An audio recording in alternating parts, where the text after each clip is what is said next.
Čau! Šīs dienas vakariņas pa lēto epizodē pie manis ciemos ir Madara. Taisīsim kaut ko pavisam crazy. Sacepsim to mozzarellu, iepanēsim viņu rīvmaizē un tomātus mēs sacepsim cepeškrāsnī. Tā varam ķerties klāt. Ja tu man uzdod jautājumu, kāpēc maize? Jā, kāpēc maize? Es sapratu to, ka cilvēkiem, kad nopērk rīvmaizi, viņiem pēc tam mājās viņi stāv ļoti ilgi. Maize vienmēr visiem ir mājās. Nu, ja nav šāda, tad ir graudu maize vai vēl kaut kāda. Rupmaize arī var izmantot? Rupmaize arī var izmantot. Ja. Un šo mēs vienkārši paņemsim, sagrauzdēsim tādā pašā airfryerī, es nezinu, ņemam pusi un sablenderēsim. Un par to laiku tavs uzdevums ir... Mans super uzdevums. Tavs super uzdevums ir čerī tomāti. Kas man ar viņiem jādara? Uz pusīti ielikšu arī uzreiz 3 ķiploku daivas. Šādā veidā vienkārši ieliekam iekšā. Un es esmu sakarsējis cepeškrāsni līdz 210 grādiem, un mēs viņus vienkārši iztepsim līdz viņi sulīgi un garši. Visgaršīgākie dzeltenie tomāti. Jā? Tad liec tikai dzeltenos. Nu, nē, jāliek, lai krāsas. Ēdienam jābūt krāsām ir. Nu, jūs ģimenei, kurš ir gatavotājs? Nu, pārsvarā gatavoju es. Okay. Bet mums ir kaut kādas reizes, ka mums ļoti patīk arī meitai gatavot. Viņai ir 10 gadi, paliks drīz 11. Un mēs viņai uzdāvinājām pavaru grāmatu. Viņa tur skolā ļoti labi mācījās, un tad viņai bija iespēja kaut ko izvēlēties. Viņai ļoti patīk grāmatas. Un viņai, viņa labprāt izmanto. Viņa taisa mums olu kulteni. Oho. Un tagad jaunākais, ko mazā uztaisīja, bija... Viņa uztaisīja dzimšanas dienā kūku māsai. Jā, biskvīti, šokolādes kūkas bija šokā. Es gatavoju vairāk, salātus, tur, vistas, tīteri, visu kaut ko tādu kārtīgāku ēdienu. Un tu dodies droši vien arī uz veikalu, vai sūti tomēr vīru uz veikalu? Nē, es pati, jā. Kādas ir aptuveni tās izmaksas vakariņām, jūs ģimenei, uz cilvēku? Mums parasti ir tā, ka, teiksim, ja es skatos nedēļas griezumā, es cenšos vienmēr ielikt, lai būtu kāda zivs, tad noteikti cenšos ielikt tīteru, tad cenšos ielikt, lai būtu kādā vakarā steiks. Es teiktu, ka diezgan daudz.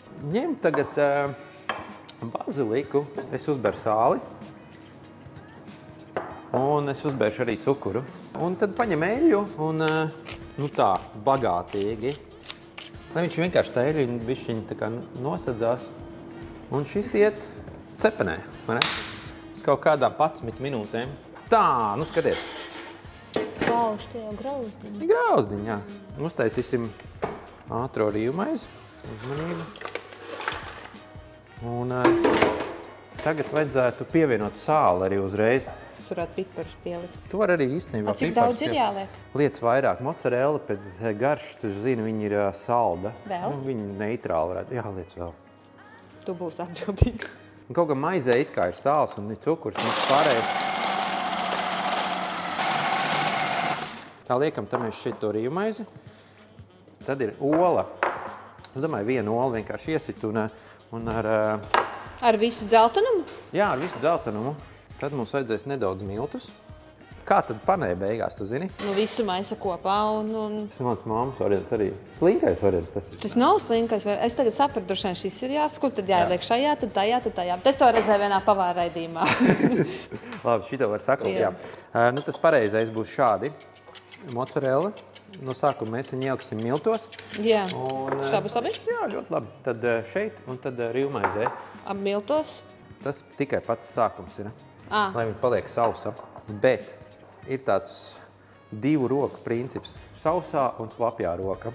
Un tas strādā šādi. Šī būs saucamā sausā roka. Šo ieliek šeit, iekšā apvijā.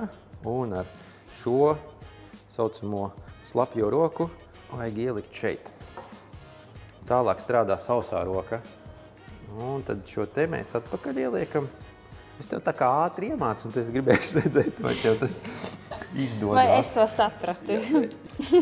It's your job. Nu, davai, čau! Nē, man jāsāk šito roku tad ir. Un ar to roku tālāk ieliek arī rīvmaizē.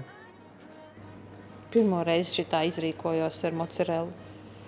Kaut ko jaunu iemācos. Mums būs brīnišķīgas mozzarellas panētas. Var likt šķīt? Ideāli. Šo mēs liekam tad airfryerī iekšā aptuveni uz 9 minūtēm, 190 grādos, bet pēc 4 minūtēm tā kā atvēršu šuļā un apgriezīšu viņus otru pusi. Okay. Ir tā, ka tanīs airfryeros viņš tā kā nav vispār eļļa, tad es mēģinu arī šo šeit vienkārši ieliet parastā eļļa, es mēģinu vienkārši apsmidzināt, lai tomēr rodās neliels kraukšķis. Nu ko, tā ieliekam...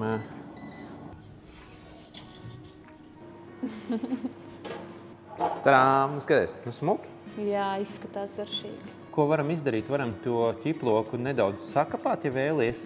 Paņem bišķiņu baziliku, paņem bišķi ķiplociņu, uzber sāli virsū, sāls palīdzēs atvērties. Mēģini no malas un iet uz vidu. Pieliek eļļiņu. Jā. Daudz? Nedaudz, vēl bišķiņu. Un šo mēs visu varēsim smuki. Jaucam kopā ar mūsu tomātiem un servējam. Šo var sajaukt, jā? Jā, uzmanīgi karsts maliņš tikai. Viņas likt tā kā, visā tajā, jā? Jā, un galvenais neaizmirst arī to, kas tā eļļiņa un tās visas marinādas garšas, jo tas, man liekas, tas labākais tanī visā. Superīgi. Tā, un tad to mozzarella. Viņas nav karstas? Nē, vairs nav, viņu pārplīs bišķiņi. Uzkaisam piparas un uzliejam nedaudz eļļu. Parastā. Manuprāt, ļoti simpātisks ēdiens. Zinu, ka viņš arī garšos labi. Prieks, ka tu atnāc uz Gardēžu virtuvi. Prieks, kad es varēju pārmainīt tavu klasisko recepti. Novēlu tev dzīvē viss skaistākos un gardākos mirkļus, kādi vien iespējami. Labi apsveic! Jā, paldies! Tev būs jānogaršo, jāpasaka, kā es sanācu. Labi, tad man godīgam jābūt. Jā. Ir ļoti garšīgi. Kā domā, cik maksā tas viss? Man ir jāizdomā, cik tas varētu maksāt? Jā. Vienam tā kā cilvēkam. Ja tu reidi 11. Es domāju, ka 11 ir viena. Tas ir? Nav ne tuvu. Šis viss izmaksāja apmēram 2 eiro vienam cilvēkam. Iemāc sīkajām šito te, un mums budžets uzreiz mājās samazināsies un būs. Jā. Šoreiz tev izdevās. Tāpēc kā normāls palīdzēs.